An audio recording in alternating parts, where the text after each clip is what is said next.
Assalomu alaykum. Auzbillahi minash-shaytonir-rajim. Bismillahir-rahmanir-rahim. Аса қамқор ерекше мейірімді Алланың атымен бастаймын.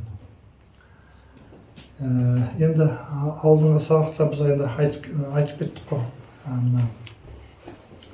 Бүкіл пайғамбарлардың бәрі қазақ руларынан болған кісілер.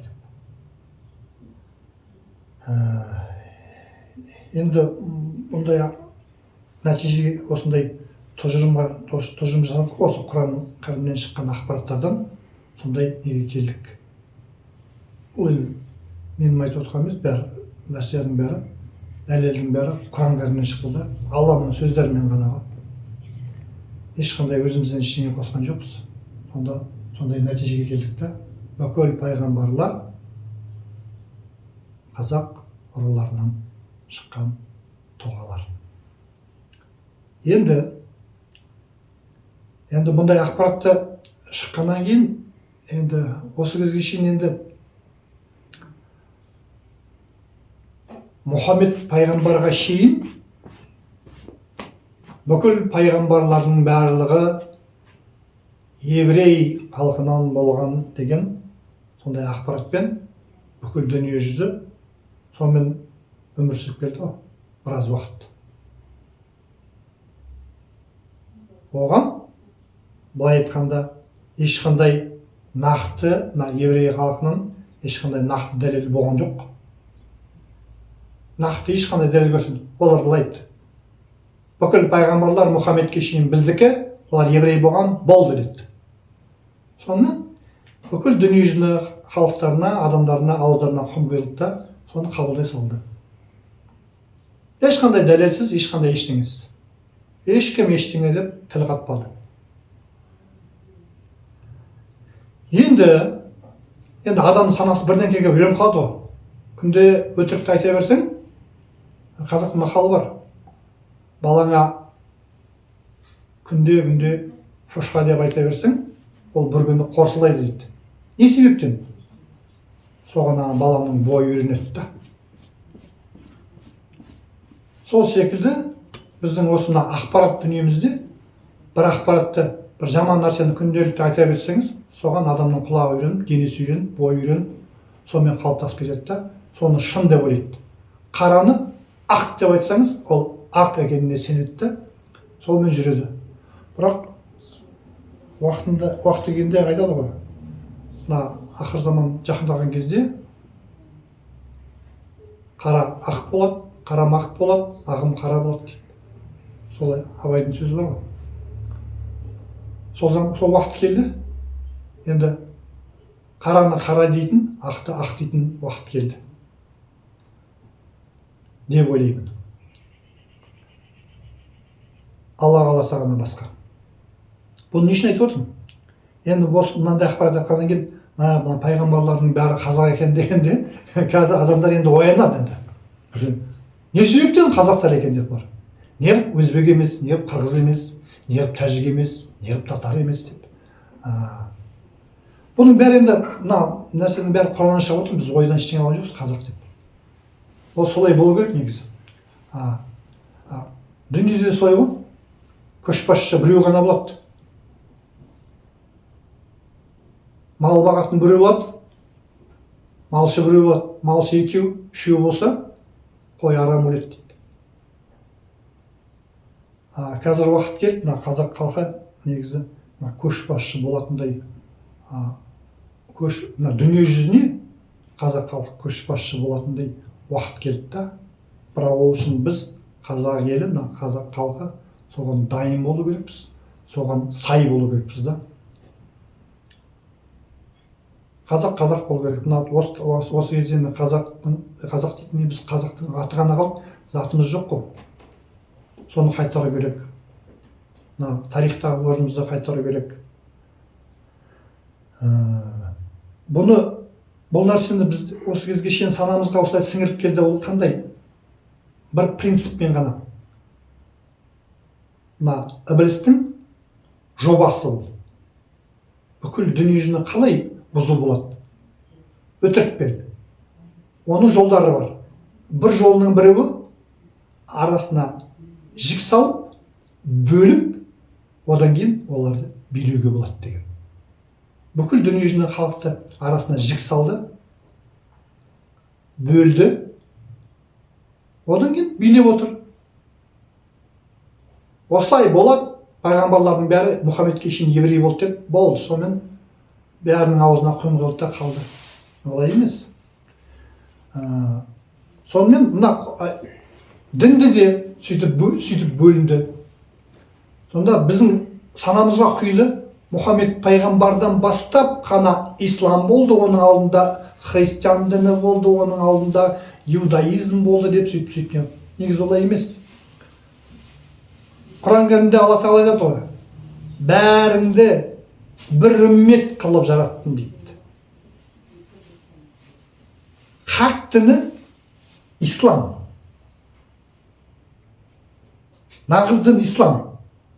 Оның дәлелі қазір оқып береміз. 3-ші сүре, Әл-Имран сүресі 85-ші аят. Сол жерін оқып жүрейік.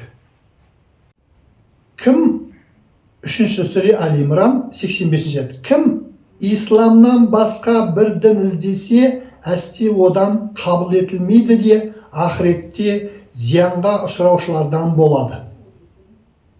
Көрдіңіз ба? Дін біреу-ақ. Неғып бұл бізді анау христиан, анау иудаизмдағы сөйтіп бөлді.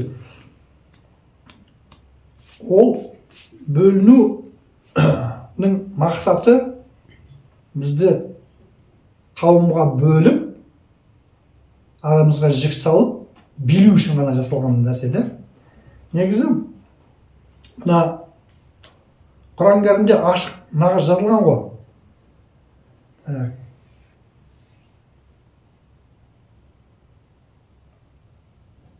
3-ші сүре 67-ші аятқа көшейік.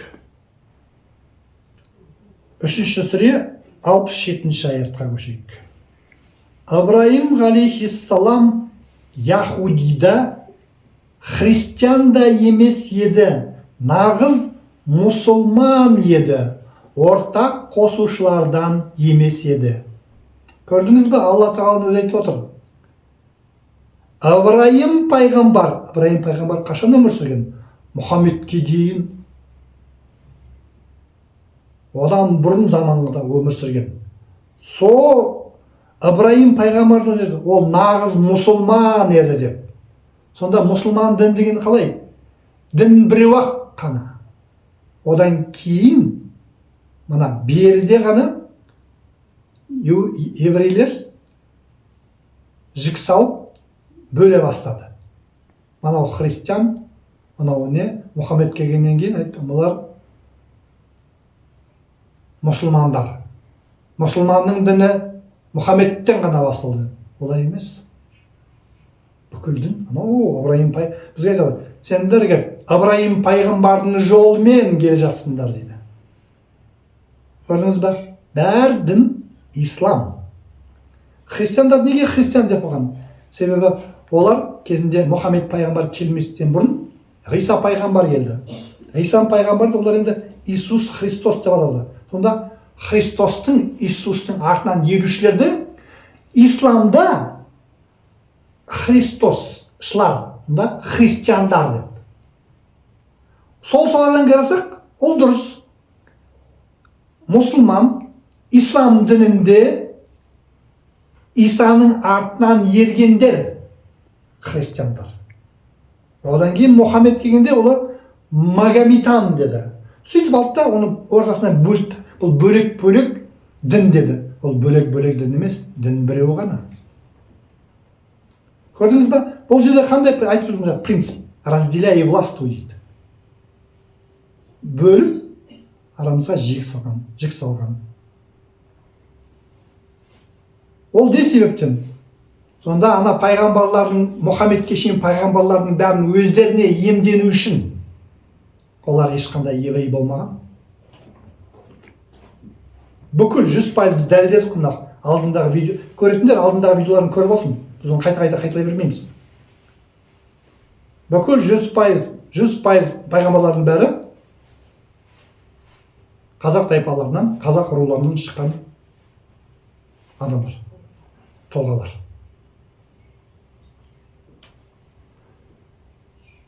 Сонымен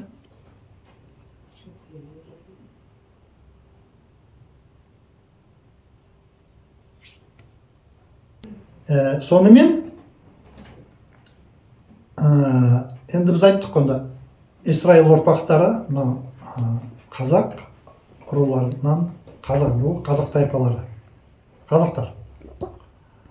Енді мына жерде бұның тағы бір дәлелі бар да. 44-ші Духан сүресі 32-ші аятты оқып жіберейік.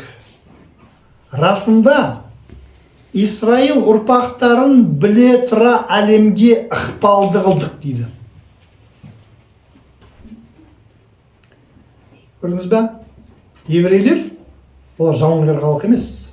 Осы кезге шейін олар әлемді билеген, әлемді жаулаған деген ондай ақпарат жоқ.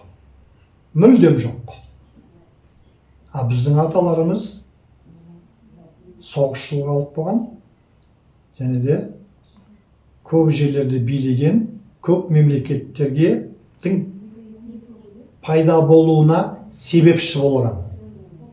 Көп мемлекеттерді жаратқан, дүниеге келтірген. Мына Ресей империясының астарында да қазақтардың үлесі бар. Қазақ тайпаларының арқасында осы Ресей империясы пайда болған.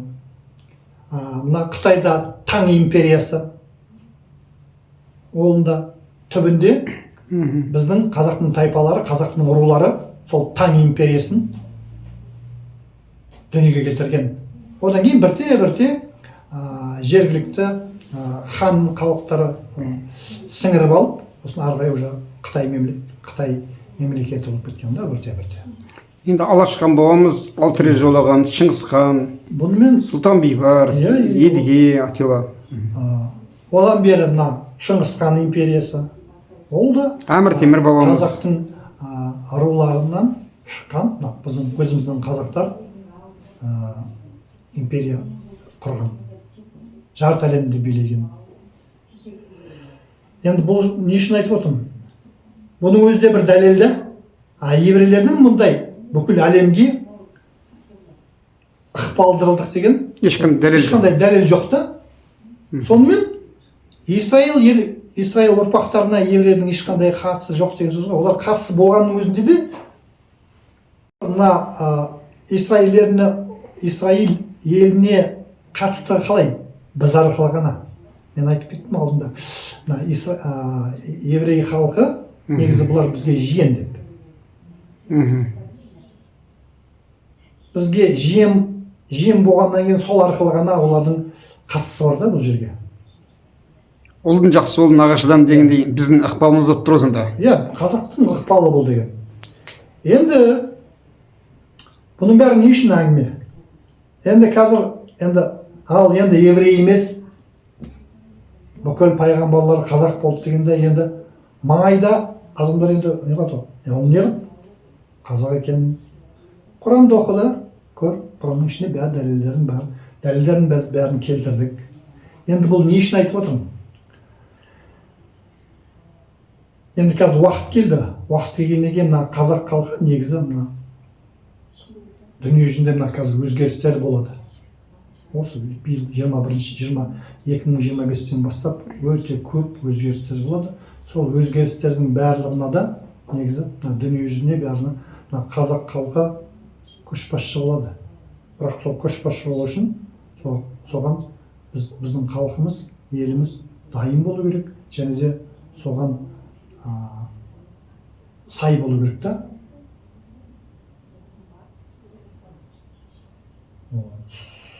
Сол жағынан келгенде енді бұл жерде мына пайғамбарларға жаңғыз мынау қазақтар ғана жаңағы осы бізге ғана тиесілі деп айтқан, басқа халықтардың да нелері бар, үлестері бар. Ол қай жағынан? Мен айтып кеттім алдында.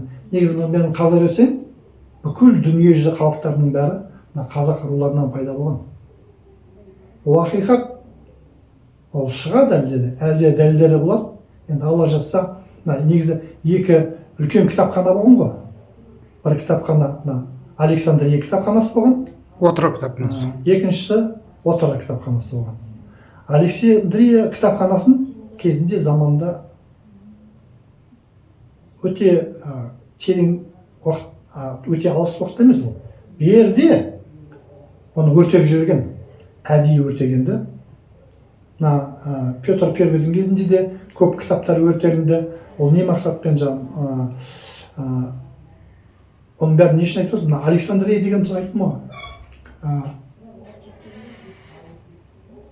Біз енді Құран кәрім зерттеген кезде айттық қой, Санкт-Петербург қаласы, қазіргі Санкт-Петербург, ол негізі Ресей империясының салған қаласы емес. Ол бұрынғы ежелден кеткен Мұса пайғамбардың заманында болған қала. Ирам деп аталған, оның аты Ирам болған. Ирам қаласында орнатылған діңгек деп. Оны орыстар Александрийский столб деп атайды. Пушкиннің өлеңінде де бар. Я памятник воздвиг себе нерукотворный, к нему не зарастет народная тропа, вознесся выше он главою непокорный Александрийского столпа дейді. Көрдіңіз бе? Сол жерде болған. Сол қалада кітапхана болған. Сол жерде сол кітапхана өртеліп кеткенде, әдейі өртенгенде, ақпараттың бәрін жоғалту үшін. Екінші кітапхана ол Отырар кітапханасы. Отырар кітапханасы кезінде енді бізге мынандай ақпарат жасады ғой. Отырар кітапханасының Шыңғыс хан жаулаған кезде өртеп жіберді деп. Негізі олай емес. Бұл жерде енді бізге бір нәрсені біліп алу керек та, бізге осы кезге шейін Шыңғыс ханды құбыжық қылып көрсеткен ғой. Моңғолдық көрсетті. Отырарда отырған халықты қазақтар, Шыңғыс хан моңғолдар келді, оны шауып, жарты жыл жаңағы қыспаққа алып, одан кейін жермен жексен қалған кітапхананы өртеп жіберген деп. Негізі олай емес. Бұл жерде кімнің кім екенін, қазаққа кімнің жақын екенін біліп алу керек та. Керей хан ба, Отырарда отырған, әлде Шыңғыс хан ба? Керей хан негізі. Ол кезде Мұхаммед Шах мемлекетінің бір әкімі ғана болған. Бір қаланың әкімі олай қазірше айтқанда. Олар басқа мемлекет болған. Парсы елдерінің ықпалында жүрген қазақ біздің көшпенділердің салт дәстүрін, әдет ғұрпынан жұрдай болған заман болғанда, сол кезде Шыңғыс хан келіп, бәрін сабасына келтіріп, Отырарды қайтып өзіміздің деңгейге, өзіміздің немізге қайтарған. Сол заманда Шыңғыс хан бабамыздың көрегендігі ол Отырар кітапханасын әдейілеп көміп тастаған.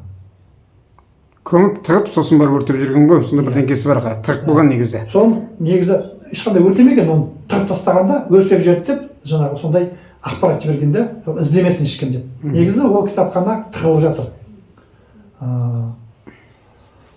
Оның бір ұшы, бір шеті жаңа кітапхананың, мына Құран кәрімде бар. Құран кәрімде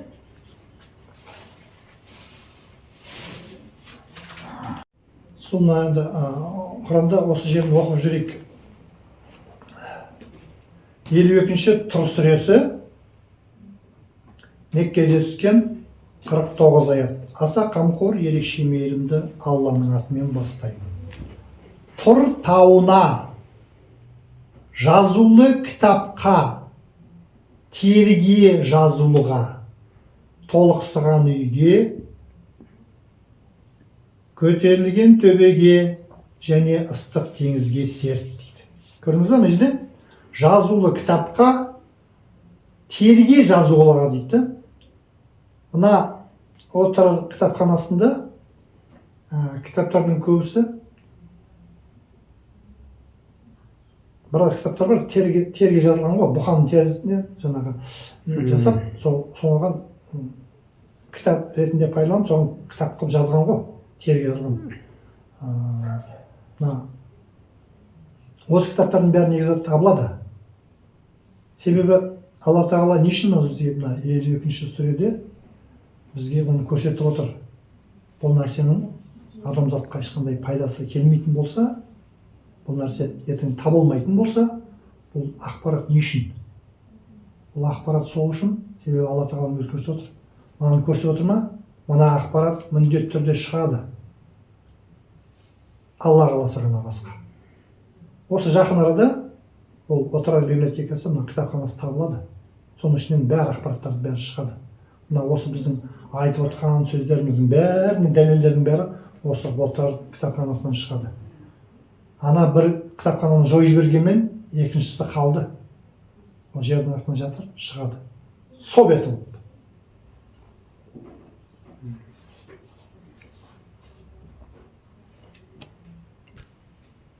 Бұл ақпараттардың барлығы да жаңа сол отырар кітапханасында айттық қой, жаңа бұқалардың жаңа терісін өңдеп соған кітап қылып жазған. 12 мың бұқаның терісіне жазылған бұл кітаптардың бәрі. Енді бұның бәрі не үшін? Бұның бәрі айтқанда қазақ көшбасшы болу керек. Бұның бәрі негізі пайғамбарлардың бәрі жаңғыз біз қазақ қана, бізге ғана тиесілі. Басқа мына түрік халықтарында үлесі бар бұл жерде. Қалай жағынан? Айттым ғой. Бүкіл дүние жүзіндегі халықтардың бәрі қазақ тайпаларының, қазақ руларынан пайда болған. Сол себепті олардың да әркімнің үлесі бар. Қырғызда, өзбектінде, башқұртында, татарында, бүкіл түркі әлемінің бұған қатысы бар. Себебі олардың бәрі біз тараған 42 рудан таралған олардың бәрі. Енді біздегі сияқты толық 42 руды басқа халықтарда жоқ. Қырғыздарда бір 3-4 ру, 10 шақты ру деген сияқты. Бірақ 42 ру ең негізі толығымен еған бұл қазақ халқында ғана. Қазақ халқында айтқанда бүкіл дүние жүзінің генофонды ғой. Біз алдында енді мына кирилл алфавитін зерттедік қой, кирилл алфавитін, кириллицаны зерттеген кезде бір тұжырымға келдік қой. Кирилл әліпбиі орыстардың әліпбиі емес, кирилл әліпбиі, кириллица ежелгі қазақтың бізден қалған әліпбиі. Соның ішінде бәрі бар. Кирилл әліпбиінде.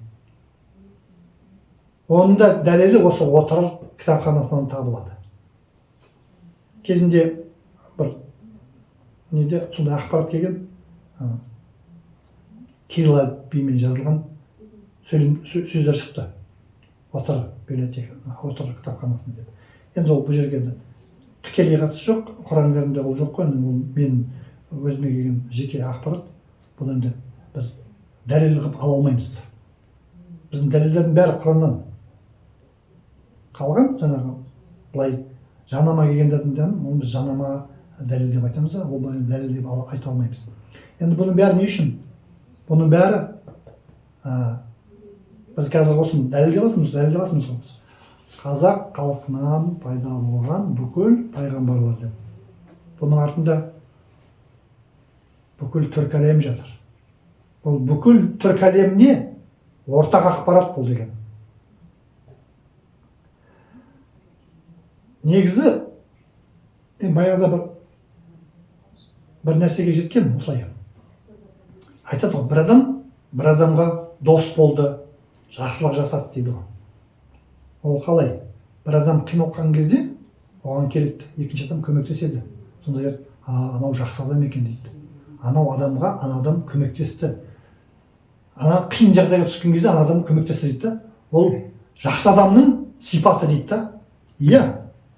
Бір адам бір адамға көмектесу керек, ол жақсы адамның сипаты.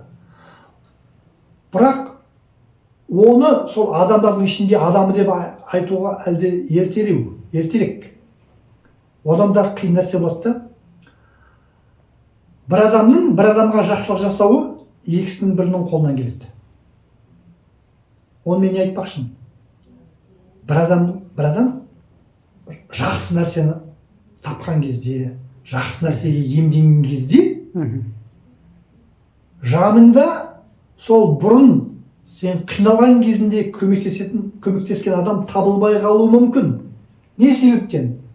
Мына жерде қызғаныш пайда болады да, көре алмаушылық. Сол нәрсе ананы ібілістің ықпалымен жолдан тайдырады. Ол қалай? Сонда адамның адамы бір адамға көмектескендік емес. Екіншісі, бір адамға қуанышты, жақсы ақпарат келіп, жақсы нәрсені шығарып отырған кезде сонымен бірге қуана білу. Мына бізден шығып жатқан ақпарат, мына пайғамбарлардың бәрі қазақ тайпаларынан шықты дегенде бүкіл түркі әлемі қуанса, ол біздің жетістік. Олардың да жетістігі болады да бұл. Бүкіл түркі әлеміне бұл ортақ. Неде? Пайғамбарлар еврей халқынан болмаған. Бірақ бұнымен мен еврей халқын жаман айтқан жоқпын. Еврей халқы да бізге бөтен адам емес, айттым оны. Жақыным. Біздің жиен. Негізі қазақта бір мақал бар. Қазақтың әр мақалы шын келеді ғой, негізі түбінен не алсаңыз, астында бір ақиқат. Қазақтың бір мақалы бар. Жиен ел болмас дейді. Ол негізі адам болмас деген мағынада емес. Ол қызыңызды біреуге бердіңіз ба, одан басқа ұлтқа берсеңіз, ертең ана ақылды қыз айтады ғой. Мен басқа ұлтқа бармаймын. Себебі не? Ертең менен батыр туады, ол ертең батыр болғаннан кейін ана елден келіп, өзінің еліне келіп шауып кетеді деген. Не себептен? Өйткені оның ділі мықты ғой.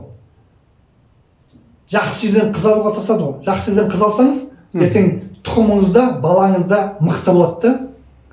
Бұл мен не айтып байқашын? Кезінде біздің аталарымыздың бір жіберіп алған дұрыс емес нәрсесі болғанда, қыздардың бұлай оңға суға кетіп қалды. Сонымен бір жерге, ана жерге барып, еврейлерге барып, көрші халықтарына, жаңағы орыс халқына барып, солардың ділдері көтеріп, олар кезін сосын уақыты келгенде өзімізді ұлдың жақсы болуын нағашыдан дейді, қыздарымыз беріп, сол ұлдары сол енді әлем шулап отыр ғой. Олар күшейді де, мына заманда олар билеп отыр. Себебі не? Ана орыстарында мақал бар ғой. Сколько волка не корми, все равно в лес грязит дейді. Ол не жайлы? Ол жиен жайлы ғой. Орыстың мақалы қазақтан келген.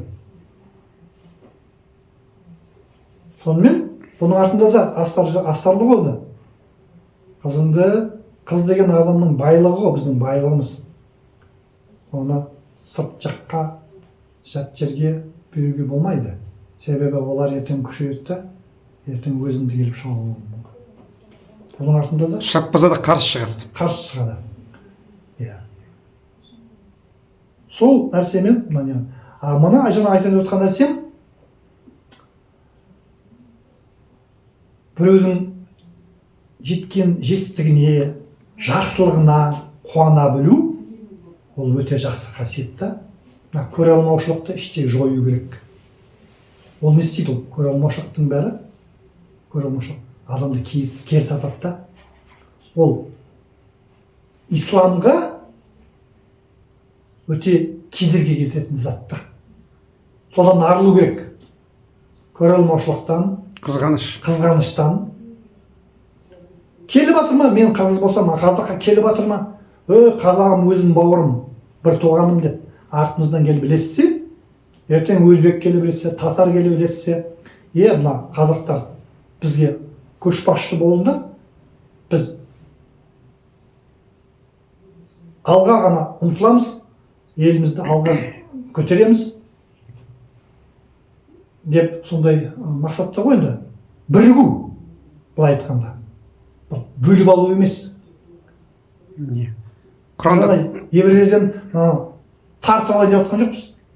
Бұл біздікі. Бізге біреудікі керек емес, өзіміздікін ешкімге бермейміз. Александр Невскийдің кезінде айтқан сөзі бар ғой. Оны негізі Батуханның айтқан сөзі ғой. бізге қылышпен келген, сол қылышпен ертең басшы болады. Қазақтар ол ешқашанда өзінікін бермеген, бірақ біреудікіне көз тікпеген. Ешкімнің былай айтқанда ала жібін аттамаған. Біз сонымен келдік қой, салт дәстүр, әдет ғұрып, ешкімнің исламның фундаменті ғой деген, ешкімнің ала жібін аттамау. Жақсылыққа ғана тарту, бірлікке ғана, бөлінуге емес. Осының бәрі де сол исламның төңірегінде ғана жатқан ақпарат.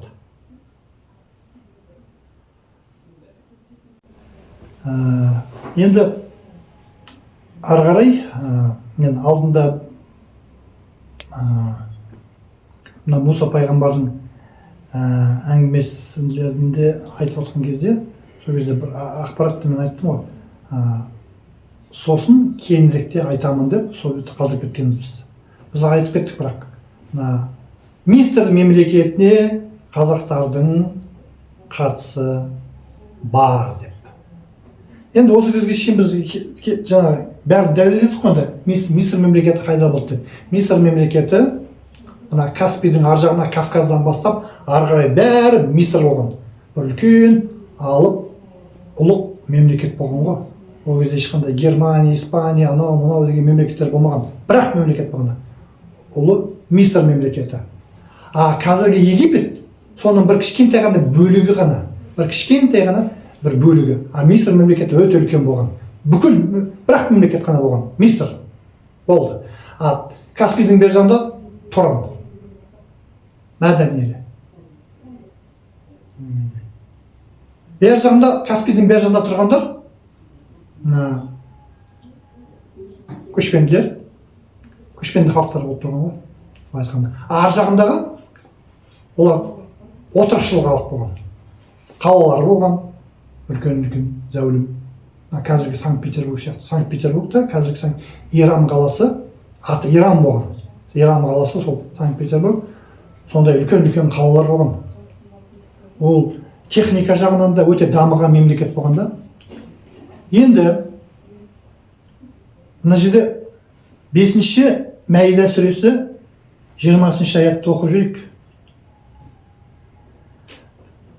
Бір заманда Мұса алейхиссалам өз еліне: «Ей елім, Алланың сендерге берген нығметін еске алыңдар» дейді.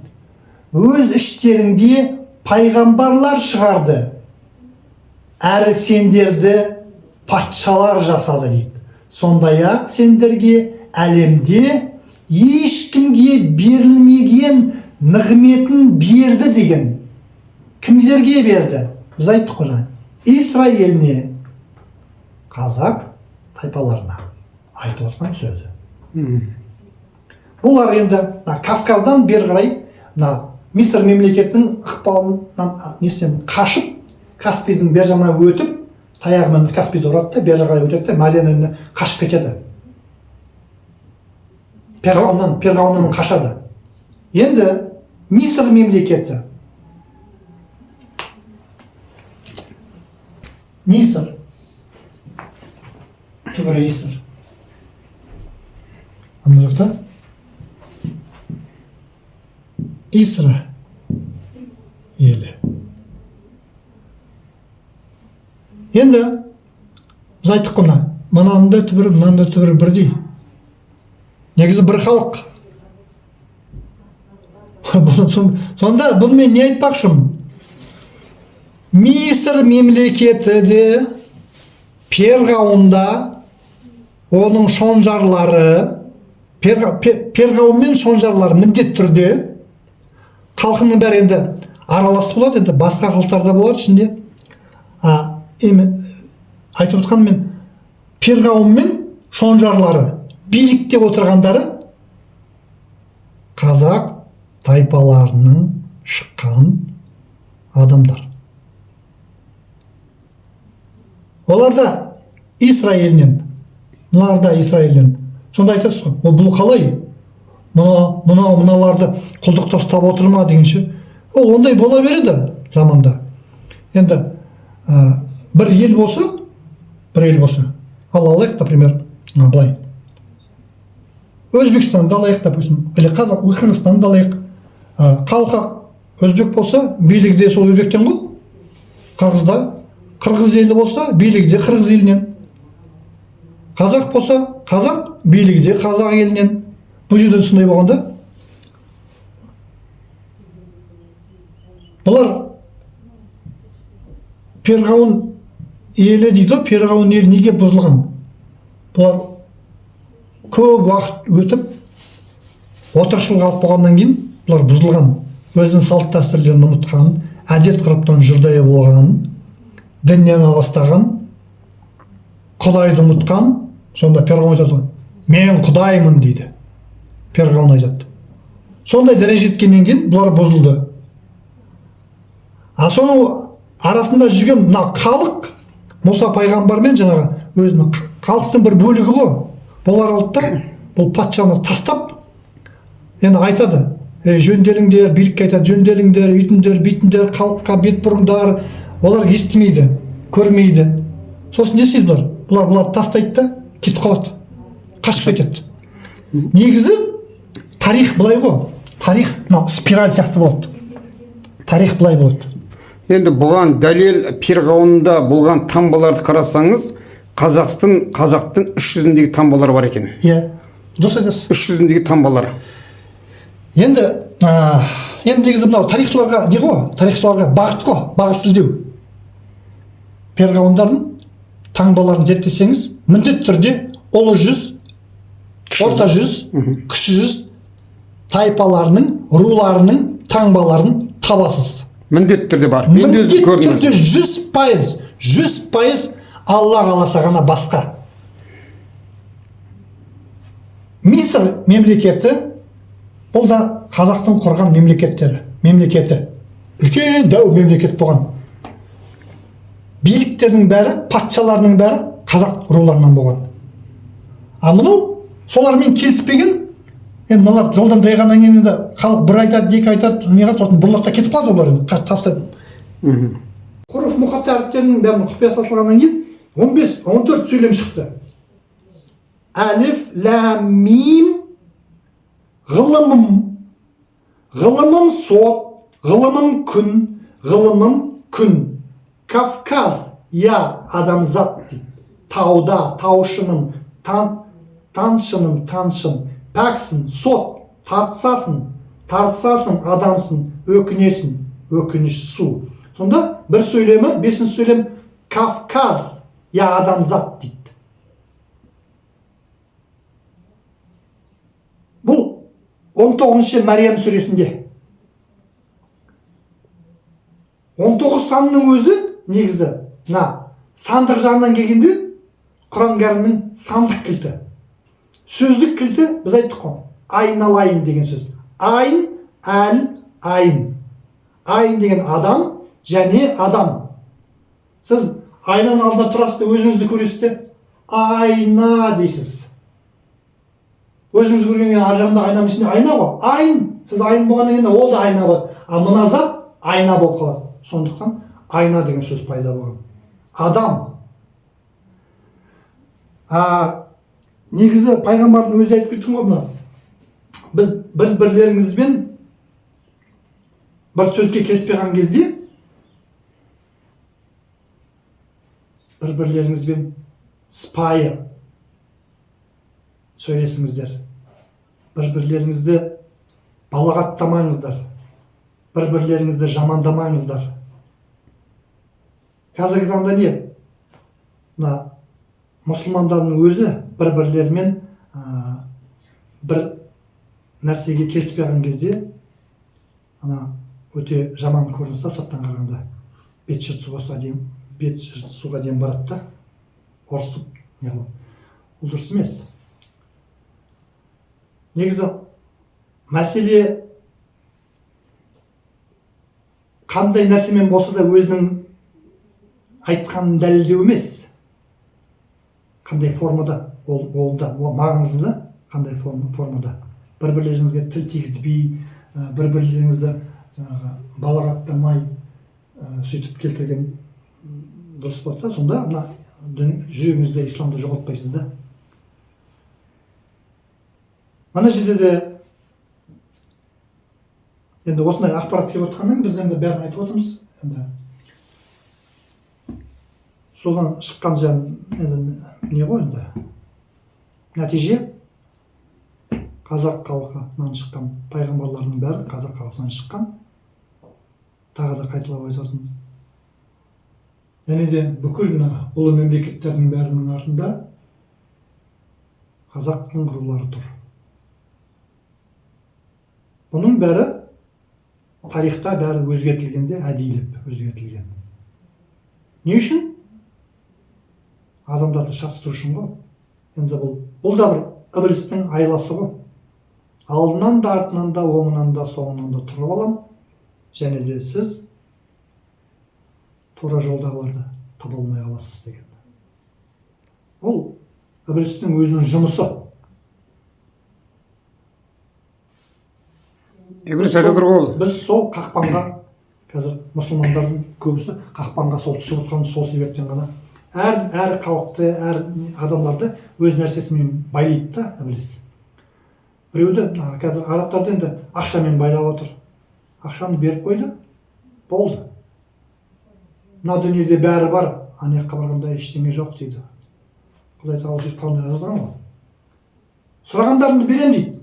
Осы дүниені жақсылығын жасасаңыз, осы дүниеде бәрін берем, бірақ ана жақта түгелінен қағыласыз дейді. Не? Одан басқа да енді ібілістің айлалары көп қой, қақпандары көп. Ең мықты қақпаны ол біліммен байлау. Қазіргі таңда мұсылман қауымы сол біліммен байланып отыр да. Шариғат қанаға байланып қалғанда шариғатқа ғана. Білімге мас. Білімге мас. Ол қалай? Негізі ислам былай ғой. Шариғат, тарихат, мағрипат. Мағрипат,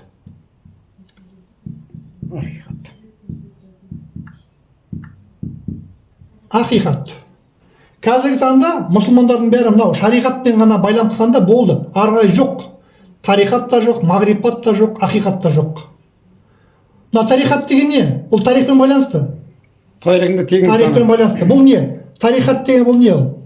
Бұл шығыс.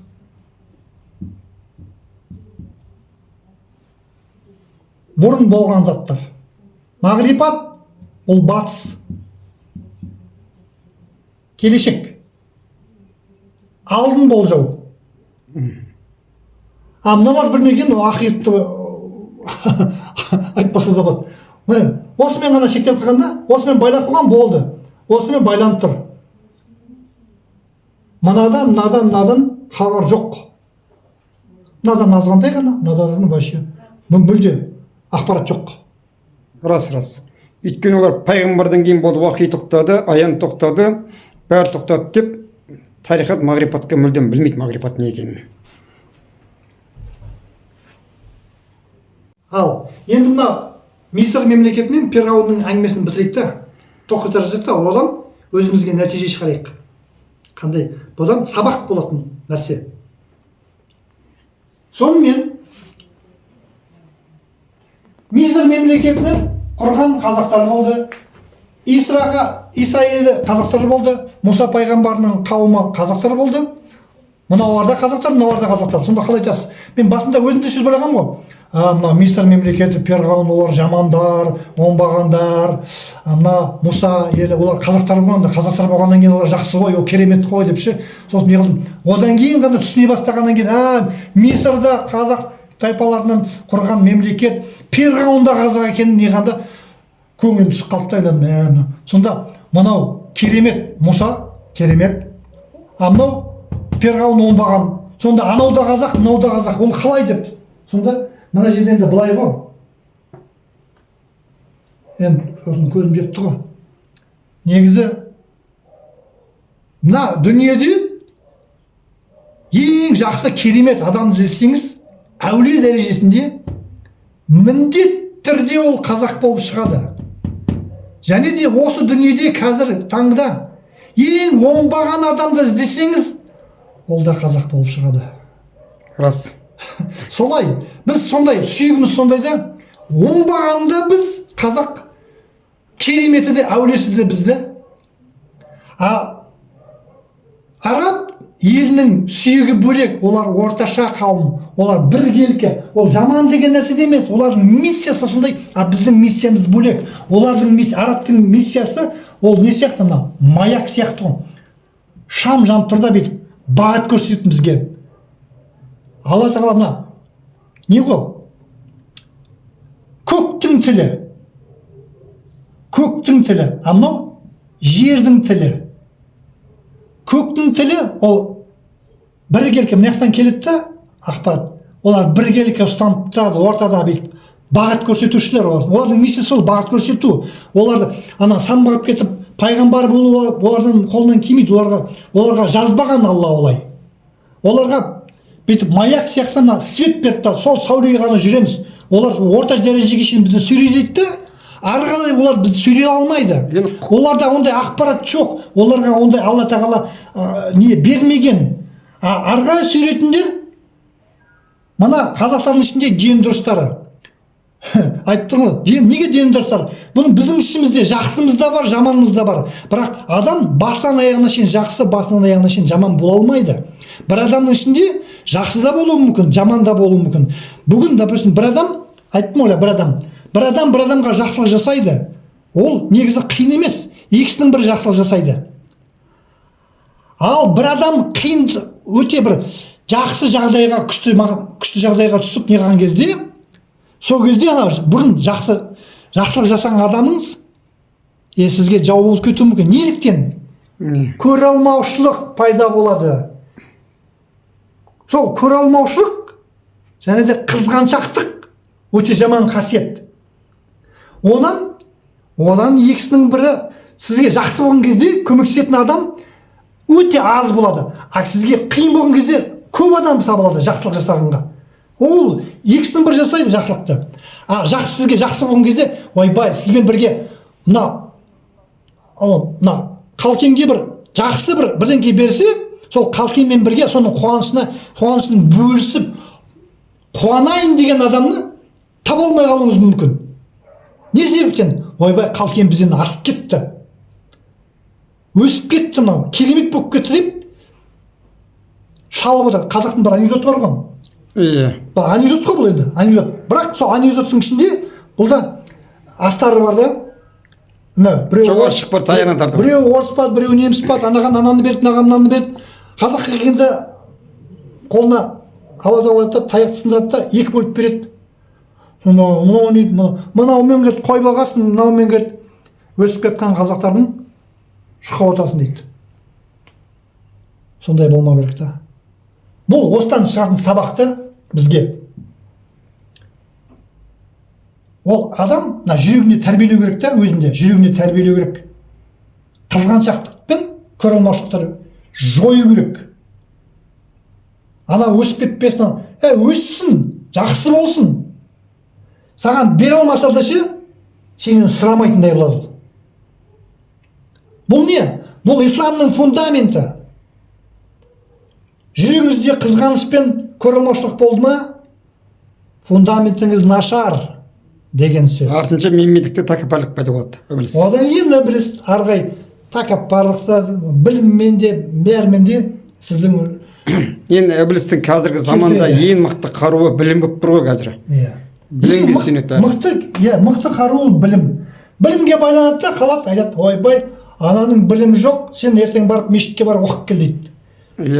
Жарайды. Оны сізге бір нәрсені айтайын. Білім деген ол көрсеткіш емес. Көрсеткіш емес.